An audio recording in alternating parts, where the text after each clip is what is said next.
Hello everyone and welcome to our highlight show, Day 7. I'm Nazi Paikidze and I'm here with two grandmasters, Yasser, Seirawan and Cristian, Chirila. Good to see you. Wow, Day 7. It was eventful. It definitely was. Let's check the standings after round 7. We'll start with the junior girls. There is a three-way tie for first. Zoe Tang, Rachel Lee and Megan Paragula. And only half point behind them is Ru Yang. And in the juniors? Also, two-way tie for the first, Andy Woodward and Kyrgyzstan. Tie for third as well, Abhimanyu Mishra and Brewington Hardaway. And finally, in the seniors. In the seniors, we do have a sole leader, Vladimir Akopian, with 4.5 points, but there is a big tie for second. Look at that, Larry Christensen, Joel Benjamin, Alexander Goldin, and Alex Fishbine, all trailing by just half a point behind Akopian. Round 7 was very eventful because a lot of the players who were in first place played their nearest rival. Andy Woodward was up against Brewington and Hardaway, but Brewington came with some really nice attacking ideas, got an advantage, but was it good enough to win the game? We'll have a look at the video. It is somewhat close. Yes. It is somewhat close. Like, you are very close to getting checkmated. I agree. On this side. I think I just did it in time. You have only two moves. Take at on this point. F4. You have to take on F4, yes. And Rook F5 check. E3 looked good. Rook F5, yeah. E3 because looked if you good. take You have to mate. calculate all of these things from afar. It's not Supposed to easy. checkmate. Doesn't seem Check. like I have this check. Woohoo! That was a What if I close- hide the king on H8? King G2. King G2, yeah.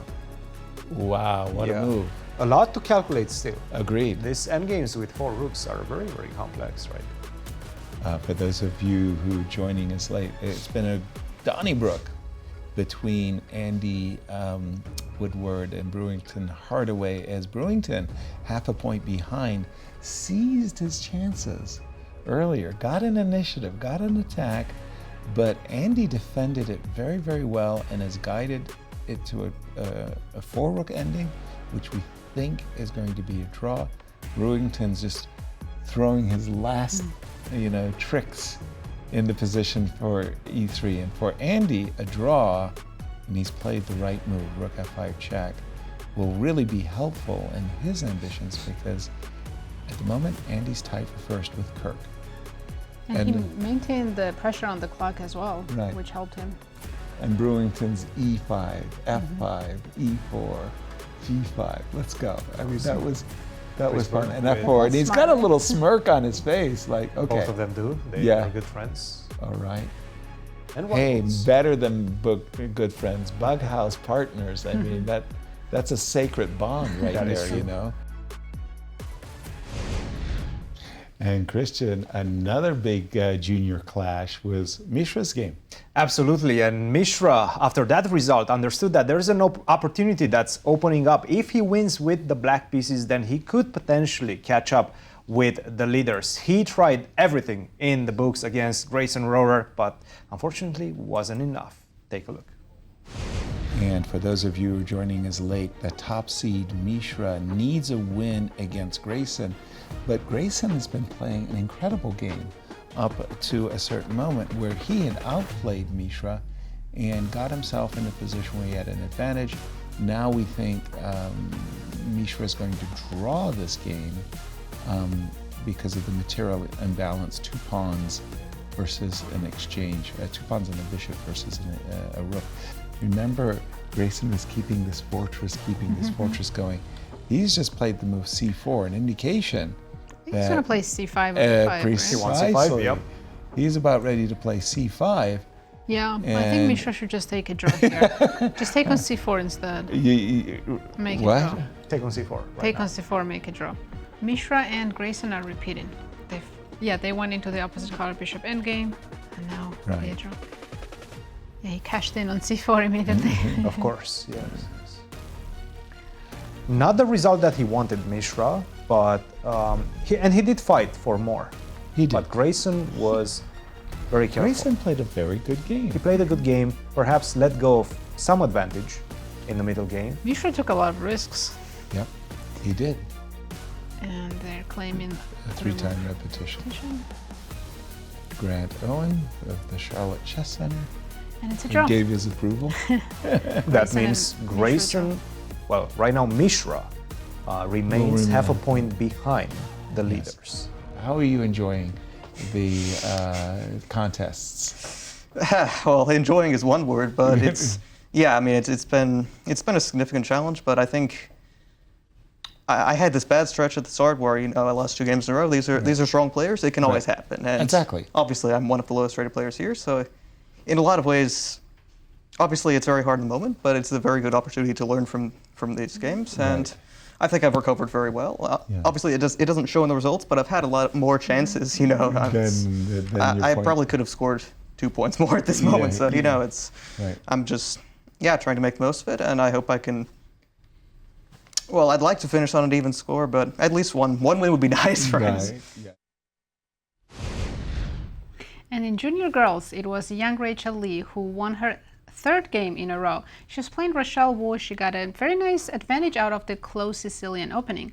But later she allowed Rochelle to come back, and it was an absolutely crazy rook end game, and she did manage to outplay Rochelle in the end. Take a look. Suddenly, Black is not in any back danger. in the game. Yeah, bully. Not in danger? No, I mean, you're still worse, right? What? After Queen F7, you should still be Down a worse. pawn. It is a She pawn. didn't do it. She took on F4. That's She didn't bad. play Rook E1. That is bad. That is bad because the pawns are Rook end so game much is stronger worse, right of now. course. They're so much stronger right now. Whoa. So wait a minute. So we're going to have a race. It's 3 versus 1 on the king side. It's 4 versus 1. Oh, it might still be fine for Black. But Queen endgame seemed easier to draw. Okay, but Are you playing for more? Look, Rochelle has been swinging for the fences since she got to St. Louis, isn't it? Yeah. I mean, I have to slow down. I mean, my King D4? enthusiasm to playing king to d4. Yeah. Yeah. Okay, king to e6. Still looking to play check. It's a race. It's Yeah, a race, yeah. to E5 raise. and who knows. Yeah. Lots of luck. Yeah. Lots game of luck. Maybe for 3 results. Yeah. We should jump back to Rachel Lee's game because Okay. I think Rochelle made a mistake and now Rachel is winning. Unless my computer is glitching. Is a7 pawn just left hanging? Yes, it is. Why? Well, what are these girls What doing? is king g7? They don't respect the pawns. How I mean, could you not that the respect- pawn. Come on, take the I pawn. mean, I live for these moments. And she's taken the Not pawn. just before What b5? exactly is she doing? She's b5. She's Push the pawn. pushing, baby. How do you even stop this? And If you then take, check. there is check. Skewer. Rook a1. Catching the Let's pawn in his tracks. keep up c7 with is the coming. players And and that's resignation. Rochelle Wu resigns. Rachel Lee moves closer to the leaders. And Cristian, in the senior section, Alex Fishbine had a moment in the sun. It was the battle between the 2 Alexes in the competition, Alex Fishbine versus Alexander Shabalov. And in fact, Shabalov with the black pieces played a very good Sicilian. At this point, what he had to do was continue making it more difficult for the knight to find a spot with the move a4, knight to d4, and then just retreat the bishop. Make use of your 2 bishops. Next, I will go e5, and then the knight is going to have to go backwards. He played e5 first, which is a mistake, unfortunately, because right now after take, I have this extra square c5 for my knight. Knight to c5, not a great move because rook to c8 would have given him a bigger advantage, but still quite a useful move as well, because a very difficult rook a8 had to be played, not a natural move just to go back and allow knight takes b7, by the way. He played the move knight to c6. Rook to c6, excuse me, a4, bishop takes c5, rook takes c5, and this is just a very bad position because of the fact that you don't have a dark square bishop, and my attack is coming. I'm going to go knight to g4, I'm going to set up something on this diagonal. Also, I have these 2 beautiful pawns in the center. And after b6, rook to d5, queen c7, knight to g4, the mate is coming, knight on h5 is not doing a good job of defending everything, rook to d8, and queen to c3 finishes the job. You take on c3, I take on d8. Let's hear what Alex Fishbine had to say after this game. We do have a guest in the studio, Alex Fishbine, who just defeated How are you Chirila. doing? Good, how are you? Good to see you again. I won't ask how you're doing because your smile speaks Well, I'll say 1,000 this. words. A lot of people don't know this probably, but my score against Shabalov prior to this game was 8 wins for Shabalov, 0 wins for me, and 2 draws.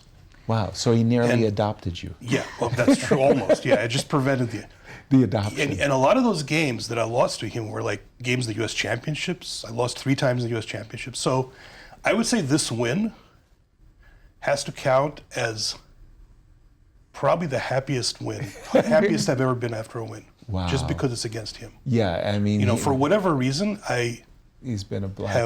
have not been able to play against him. In a lot of those positions I was winning, including, for example, in the 2021 senior. Right. I was completely winning there and I lost, right? Oh my gosh. So yeah, I don't it's know, been I a don't know if curse. the game, I don't think, it breaks the curse. So It breaks the curse.